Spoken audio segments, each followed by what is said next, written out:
Hey there, on my way home. This is the only time I have to actually do any recording, so I'm going to take the opportunity and I'm actually going to do it from now on. Well, now on, let's see how that goes. I like talking politics, I like thinking about politics, but I don't really have anybody to talk to about politics, so I'm just going to talk to the internet and see what happens on my walk home. Why on my walk home, you might ask? Because I'm a busy man, I've got things to do. I'm too busy. And anytime, and honestly, when I get home, I work a full day. I'm a working man. I'm tired. I walk an hour and a half a day to deal with the normal kind of stuff that I deal with. And so I'm gonna chat about what I want to chat about on these walks and see if it does anything, see if it matters. What's been banging around in my head these days, I'm so sick and tired of how our government treats Venezuela, these South American countries. So tired of hearing conservatives throw out this look at Venezuela line as if that's like the end of the argument, as if it's like this punchline that's supposed to be like, look at Venezuela, and we're all supposed to go, oh yeah, look at Venezuela, Venezuela's in big trouble. Yeah, all you have to do is completely omit the fact that the place is under economic siege by the largest military power on the face of the planet. The largest military power that the world has ever seen has just decided, oh hey, this tiny little country of Venezuela, we're just gonna put a boot on its back. We're just gonna crush down on it. We're just gonna create economic sanctions. We're just gonna take resources from it. We're just gonna assault its infrastructure. We're gonna fund a coup.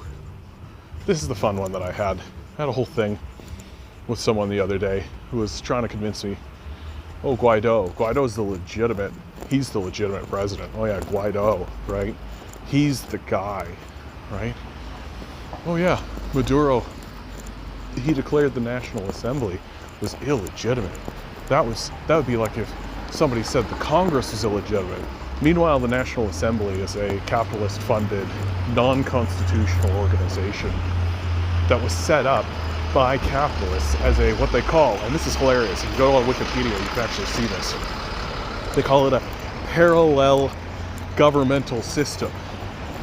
Imagine if the Conservative Party just said, we now run the place. Yeah, we didn't win an election. This last election they lost. And imagine if they were like, nope, we're the government, we get to form the government now. That's essentially what Guaido did and what the National Assembly has done. And that's exactly the amount of authority that they actually have. They're a party, right? And they want to run an election, they want to try and win. Godspeed, off they go. They keep losing though. And they keep losing to a weak candidate like Maduro. Maduro is a weak candidate. But he's steadily had to turn into a more military leader than Chavez was allowed to be. Hugo Chavez was a military man, and he knew how military operates, and he was in military. But he became a kind of a man of the people figure, withstanding a coup in 2002 where he was kidnapped. Like, think about that, man. Think about if, like, suddenly Justin Trudeau was kidnapped, right? And I'm just putting on some gloves here, so things are getting weird. So Justin Trudeau gets kidnapped, right? And the Chavistas, right, his followers, put up such a fuss about this that they... Yeah, come on. Yeah, have a good one. Cars, man, cars. Oy. Always getting hit by cars. So the Chavistas put up such a fuss about this that Chavez was returned after his kidnapping, right? And, how do you think they managed that, right? They said, well, if you don't actually give us Hugo Chavez back, we're gonna storm the capitalist palaces and burn them to the ground, right? Like, how else do you think they would do that? And so the threat became real, and so they returned Hugo Chavez. So Hugo Chavez had this kind of man of the people kind of thing going on. He didn't have to withstand he was withstanding assaults to him as a person. And his death, read assassination, results in his second in command, Nicolas Maduro, sort of claiming the helm. Nicolas Maduro is not a man of the people the way that Hugo Chavez was a man of the people.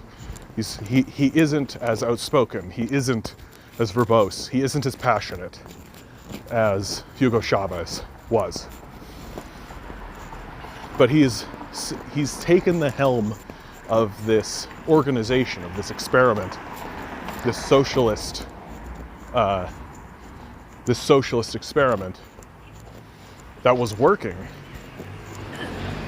And now he is withstanding not only assaults to him as a person, the way that Hugo Chavez did, but now things have gotten so desperate on the American side of things that they're inflicting trade embargoes, they're funneling fake money, fake bolivars, I think it's bolivars, into the economy. They're funneling all kinds of insane activities. And I mean, for goodness sakes, they had a guy, Guaido, stand up and just claim to be the president, that he had won, when he didn't win any election. And they just declared the election of Maduro illegitimate, even though it was completely legitimate. And the fact of the matter is that the Americans just want the oil of Venezuela. They always have wanted that. And what's happened in Venezuela? Well, the Venezuelan people aren't fooled. They see what's going on in Bolivia. They see what's going on in Brazil, right? They understand that fascism's on the rise in their neighboring countries. And so the Venezuelan military has just swelled its ranks. It's gone from like 2 million to 3 million people in a matter of years. Because they understand what comes next. They know what the next step is. And the next step is an outright military invasion. How do we know that's the truth? Because that's what happens. It keeps happening in South America. The history of South America is a series of CIA coups, government overthrows, and just horrible, terrible things. And yet I'm supposed to buy into this idea that the problems that are facing Venezuela are because of socialism. Meanwhile, they built hundreds of hospitals. The poverty rate has declined. The literacy rate has climbed. The living standards have gone up for the poorest people in the country because of what Hugo Chavez and the Chavistas did. And now they're under attack, and they're under attack by capitalists.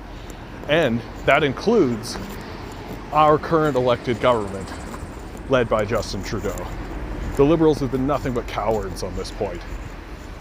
Their spinelessness when it comes to facing up to the United States assault against the Venezuelan people. Recently, Justin Trudeau had a meeting with Guaido, which only legitimizes his false claim that he's a leader. And this sort of insane position that the Venezuelan people find them in is only made worse because you have the leader of Canada. He's not inviting Maduro over, right? He's inviting the leader who should be called the leader of the opposition. And he is the leader of the opposition, Guaido. Although there's a tumultuous thing happening there, and that's fine. But Guaido, to meet with him and to give him the legitimacy when he has no legitimacy outside of being the leader of the opposition, is sort of a slap in the face to the Venezuelan people. And ultimately it's a self-defeating thing. You can't, all it's doing and all it will ultimately achieve is driving Venezuela and other countries that manage to throw off the shackles of American imperialism, if I want to be poetic about it, all it's going to do is it's going to drive them into the hands of other large superpowers, right? The Chinese, the Russians, these guys are 100% going to trade, work with, build, while the Americans smash and pillage. And that's kind of the face of the world right now. We're really looking at just like this nation that's just pillaging. And Canada isn't any different. We've joined into the plunder, without a doubt. We like to pretend like we're sitting here being, a kinder, gentler pillager. But we're not much different. We're just pillaging away.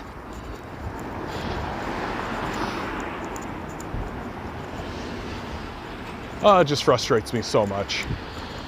This whole look at Venezuela thing. That punchline just gets at my guts. Because what's so stupid about it is that when you actually do look at Venezuela, you actually do take a moment and you look at Venezuela, the only rational conclusion that you can draw, if you like evidence and facts and what's true in the world, the only conclusion that you can draw is that here is a small government that was still in recovery from the colonial period, that is constantly been harangued and harassed by Western powers, starting with Britain, France, Spain, finally continuing in with America. And they're just constantly harassed and constantly harangued. And finally, they get a leader who has a glimmering moment to throw it all off, to seize control of their resources to a degree, use some of that to help their own people, which they did, which they do, and now the boot is coming back down. And it's coming back down for a really obvious reason, which is that the socialist experiment in Venezuela cannot succeed. Capitalists cannot allow the socialist experiment of Venezuela to succeed. It can't be permitted. And it can't be permitted because if Venezuela stands as a symbol of successful socialist experimentation and what socialism can achieve, then capitalism has no reason to exist. And it doesn't, by the way. Capitalism serves no purpose. It's a bunch of plundering, pillaging, worthless middlemen who insert themselves where they don't belong to siphon away wealth into their own pockets and away from the people who generate it. And that's why Venezuela, that's why it's so dismissed. Because they know you're not going to go look. They know that you're just going to open up the National Post, the Globe and Mail, right? They know that you're just going to stupidly go along with whatever the corporate media sort of bobs along with. And even CBC, honestly. I'm pretty disgusted at CBC's coverage even of Venezuela. Like, the claims that get made about that place are shameful. And the people making them should be ashamed of themselves. And yet, here we are, bobbing along, and just saying, oh yeah, we're gonna look at Venezuela. But you don't. You just go, oh yeah, socialism's failed them. Oh yeah, socialism's the problem there. Obviously socialism's the problem there. You know? Forget about clutching the country by the throat. Forget about the coups. Forget about all that. No, don't pay any attention to any of that. Anyway, well, That's my thoughts on Venezuela. I'm kind of just rambling now. But hey, this is my video. I'm allowed to say what I want, do what I want. I'm almost home. What the heck? If you stayed, you get the personal information. This is had a good day at the toy store. I work in a toy store. It's nice to work in a toy store in these tumultuous times.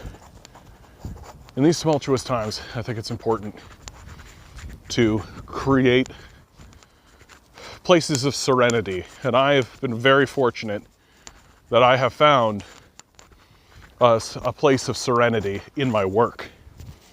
I don't get paid a lot, just like most of the workers in the world. But I get paid enough to pay my rent, have some food. I got warmth and a little bit of security. And that's leading me to believe, to feel blessed in my environment and where I'm at. Which is nice. It's nice to feel that way, and it's nice to feel safe and useful. Feeling useful. Oh, that's a whole other video that I could do. I should talk about that next time, tomorrow. Talk about feeling useful and the capitalist lie of this propaganda nonsense lie that they tell you that, oh, well, you need a profit motive. That's what you need. You need a profit motive. People don't need a profit motive, right? People want to feel useful. People want to do stuff. People want to do something that other people will enjoy. It's what they want. And they don't need to be incentivized via profit to do things that they enjoy doing and that other people will enjoy. Especially once you get past like the $1 million mark. Like, am I honestly to believe that if somebody comes up to me and says, oh, hey, do that thing, we'll give you $1 million, that I'll feel much differently about doing it if somebody says, hey, we'll give you 2? I just feel like you'd have to have this sort of insane mental thing to believe that that would be the case. I read an interesting thing. It was by one of the fellows who does, there's Everything's Sunny in Philadelphia or something like this, which is a show I myself haven't watched, unfortunately. But I read just a brief interview with him, one of these fellows. I'm really pitching this. This is nailing it. But anyway, he said, and I think it's accurate, that these people are trying to fill an emptiness in them with money. That there's a vacuous hole inside of them and they don't know how to fill it. And so they're choosing to do so with money. And and now I'm going off script, but I think it's true that hunger it's bottomless.